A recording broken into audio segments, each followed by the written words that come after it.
വ്യത്യസ്തമായൊരു serial killing. U പിയിലെ ബഹ്റൈച്ചിൽ സമീപകാലത്ത് 9 കുട്ടികളടക്കം 10 പേരെ കൊലപ്പെടുത്തിയ സംഭവം. അവിടെ നാടൊന്നാകെ ഭീതിയിലാണ്. പുറത്തിറങ്ങാൻ പോലും ജനങ്ങൾക്ക് ഭയം. കുട്ടികളെയും നെഞ്ചോട് ചേർത്ത് വീടിനകത്തു തന്നെ ഇരിക്കുന്ന മാതാപിതാക്കൾ. 1996 പ്രതാപ്ഗഡിലും സമീപ ജില്ലകളായ സുൽത്താൻപൂർ, ജൗൻപൂർ എന്നിവിടങ്ങളിലും 60-ലേറെ കുട്ടികൾ കൊല്ലപ്പെട്ട ആക്രമണത്തിൻ്റെ ഭീകരമായ ഓർമ്മപ്പെടുത്തലാണ് ഈ പുതിയ സംഭവം. അന്നത്തെയും ഇന്നത്തെയും ഈ ഞെട്ടിക്കുന്ന ആക്രമണത്തിനും കൊലപാതകങ്ങൾക്കും പിന്നിൽ ഏതെങ്കിലും മനുഷ്യരല്ല, മറിച്ച് ചെന്നായകളാണ്. നരഭോജി ചെന്നായയുടെ ആക്രമണങ്ങൾ ഉത്തർപ്രദേശിൽ ഒരു പുതിയ സംഭവമല്ല എന്ന് വ്യക്തമാക്കുന്നതാണ് 28 വർഷം മുമ്പ് നടന്ന കൂട്ടക്കൊലയുടെ തനിയാവർത്തനം. 2.5 പതിറ്റാണ്ടിലേറെ വർഷങ്ങൾക്ക് മുമ്പ് നടന്ന സംഭവമായിരുന്നിട്ടും അതിൻ്റെ ഭീകരമായ ഓർമ്മകളിൽ നിന്ന് ഗ്രാമവാസികൾ ഇനിയും മുക്തരായിട്ടില്ല. അന്ന് കൂട്ടക്കൊല നടന്ന പ്രതാപ്ഗഡിലെ ഒരു കുഗ്രാമമായ തിവാരിപൂർ കല ഇപ്പോൾ ചെന്നായ ആക്രമണമുണ്ടായ ബഹ്റൈച്ചിലെ മഹസി തഹസിൽ ഗ്രാമത്തിൽ നിന്ന് 227 കിലോമീറ്റർ അകലെയാണ്. 1996 ചെന്നായ ആക്രമണത്തിൽ ഏറ്റവും കൂടുതൽ നാശനഷ്ടങ്ങളുണ്ടായതും ഇവിടെയായിരുന്നു. ഇപ്പോഴും ഭയം തങ്ങളെ വിട്ടുപോയിട്ടില്ലെന്ന് ഗ്രാമവാസികൾ പറയുന്നു. നേരമിരുട്ടിയാൽ വീടിന് പുറത്തിറങ്ങാൻ ഇവർക്ക് ഭയമാണ്. മുജ്ജന്മ പാപമാണ് ചെന്നായ ആക്രമണത്തിന് കാരണമെന്നാണ് തങ്ങൾ വിശ്വസിക്കുന്നതെന്ന് ഗ്രാമത്തിലെ മുതിർന്ന പൗരനായ കനയ്യലാൽ പറയുന്നു. തങ്ങൾ നേരിട്ട ഏറ്റവും ഭീകരമായ കാലമായിരുന്നു അത്. അമ്മമാരുടെ മടിയിലിരിക്കുന്ന കുട്ടികൾ പോലും സുരക്ഷിതരായിരുന്നില്ല. 60-ലധികം കുട്ടികളാണ് അന്ന് കൊല്ലപ്പെട്ടതെന്നും കനയ്യ ഓർമ്മിക്കുന്നു.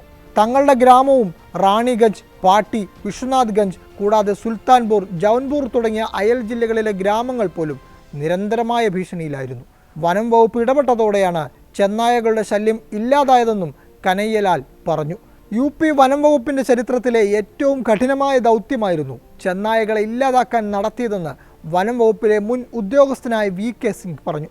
8 മാസത്തോളം നീണ്ട ദൗത്യത്തിൽ 100-ലധികം വനം വകുപ്പ് ഉദ്യോഗസ്ഥരാണ് പങ്കെടുത്തത്.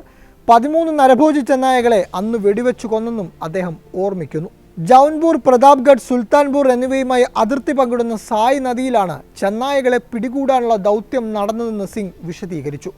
ഈ പ്രദേശത്തെ ഗ്രാമങ്ങളുടെ അതിരുകളിൽ ചെന്നായകളും കുറുനരികളും വസിച്ചിരുന്നു. പലപ്പോഴും എളുപ്പമുള്ള ഭക്ഷണം തേടുക എന്ന നിലയ്ക്കാണ് ചെന്നായകൾ മനുഷ്യരെ ലക്ഷ്യമിടാൻ കാരണമെന്നാണ് സംശയിക്കുന്നത്. മനുഷ്യമാംസം കഴിച്ച ശേഷം ആകസ്മികമായോ അല്ലെങ്കിൽ അറിഞ്ഞോ ചെന്നായകൾക്ക് അതൊരു ശീലമാവുകയും ഇത് കുട്ടികളെ വേട്ടയാടുന്നത് തുടരുന്നതിലേക്ക് നയിക്കുകയും ചെയ്തിരിക്കാമെന്നും സിംഗ് പറഞ്ഞു.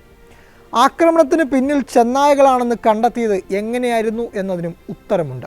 കൊലപാതകങ്ങളെക്കുറിച്ച് ആഴത്തിലുള്ള വിശകലനം നടത്താൻ UP സർക്കാർ ഡെറാഡൂണിലെ വൈൽഡ് ലൈഫ് ഇൻസ്റ്റിറ്റ്യൂട്ട് ഓഫ് ഇന്ത്യയിലെ ഗവേഷകരെ നിയോഗിച്ചു. ഗവേഷകർ പ്രദേശത്തിൻ്റെ കണക്കുകൂട്ടൽ തുടങ്ങി. ആക്രമണം നടന്ന ഭൂപ്രകൃതി, ഗ്രാമത്തിലെ കുടിലുകളുടെ വ്യാപനം, കൃഷിയിടങ്ങളുടെ സാമീപ്യം, ചെറിയ വളർത്തുമൃഗങ്ങളുടെ ലഭ്യത, ദുർബലരായ കുട്ടികളുടെ എണ്ണം എന്നിവ ഉൾപ്പെടെയുള്ള ഏറ്റവും ആഴത്തിലുള്ള വിശദാംശങ്ങൾ പഠിച്ചു. കൂടാതെ ഇരകളുടെ മാതാപിതാക്കൾ, ദൃക്സാക്ഷികൾ, ആക്രമണത്തിൽ നിന്ന് രക്ഷപ്പെട്ടവർ, വനം വകുപ്പ് ഉദ്യോഗസ്ഥർ, പോസ്റ്റ്മോർട്ടം നടത്തിയ മെഡിക്കൽ ഉദ്യോഗസ്ഥർ എന്നിവരിൽ നിന്ന് വിവരങ്ങൾ തേടി. കുട്ടികളുടെ അവശിഷ്ടങ്ങളും ഫോറൻസിക് സൂചനകൾക്കായി ഗവേഷകർ പഠിച്ചു. വനം വകുപ്പ് ഉദ്യോഗസ്ഥർ തങ്ങളുടെ അന്വേഷണത്തിൽ മൃതദേഹങ്ങൾ കണ്ടെടുത്ത 2 വ്യത്യസ്ത സ്ഥലങ്ങളിൽ നിന്ന് കാൽപ്പാടുകൾ കണ്ടെത്തിയതായി വെളിപ്പെടുത്തി. ഇത് ചെന്നായയുടേതുമായി പൊരുത്തപ്പെടുന്നവയായിരുന്നു. നിർണായകമായത് ഇരകളിൽ കണ്ടെത്തിയ മുടിയായിരുന്നു.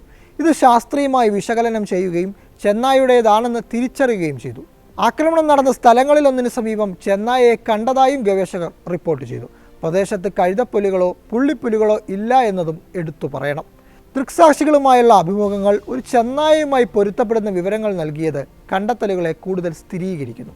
ഇരകളുടെ ശരീരത്തിലെ മുറിവുകൾ ചെന്നായയുടെ ആക്രമണവുമായി പൊരുത്തപ്പെടുന്നവയായിരുന്നു. കൂടാതെ ഇരകളുടെ അവശിഷ്ടങ്ങൾ തുറസായ സ്ഥലങ്ങളിൽ കണ്ടെത്തിയതാണ് മറ്റൊന്ന്. ഇതും ചെന്നായ ആക്രമണത്തിൻ്റെ സവിശേഷതയാണ്. അവശിഷ്ടങ്ങൾ ഭൂരിഭാഗവും കേടുകൂടാതെയും ചിതറിക്കിടക്കാത്തതുമായിരുന്നു എന്നതും ചെന്നായയാണ് ആക്രമണം നടത്തിയതെന്ന് വ്യക്തമാക്കുന്നതായിരുന്നു. മറ്റു വന്യമൃഗങ്ങളിൽ നിന്ന് വ്യത്യസ്തമായി ചെന്നായകൾ വളരെ സവിശേഷ സ്വഭാവക്കാരാണെന്ന് സിംഗ് പറഞ്ഞു. അവർ വേഗമുള്ളവരും ബുദ്ധിയുള്ളവരുമാണ്.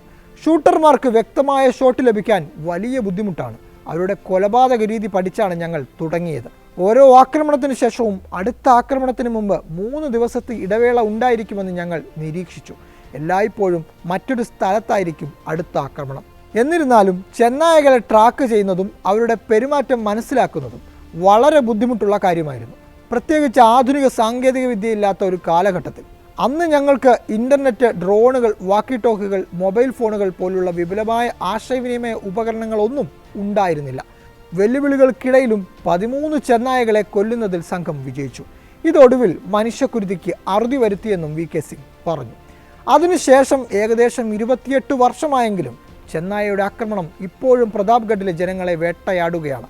അതേസമയം ബഹ്റൈച്ചിൽ UP വനം വകുപ്പും ജില്ലാ ഭരണകൂടവും 150 വനംവകുപ്പ് ഉദ്യോഗസ്ഥർ ഉൾപ്പെടെ 250-ലധികം ജീവനക്കാരെ വിന്യസിക്കുകയും ശേഷിക്കുന്ന ചെന്നായകളെ കണ്ടെത്താൻ 3 സെറ്റ് തെർമൽ ഡ്രോൺ ക്യാമറകളടക്കം വലിയ സംവിധാനങ്ങൾ ഏർപ്പെടുത്തുകയും ചെയ്തിട്ടുണ്ട്.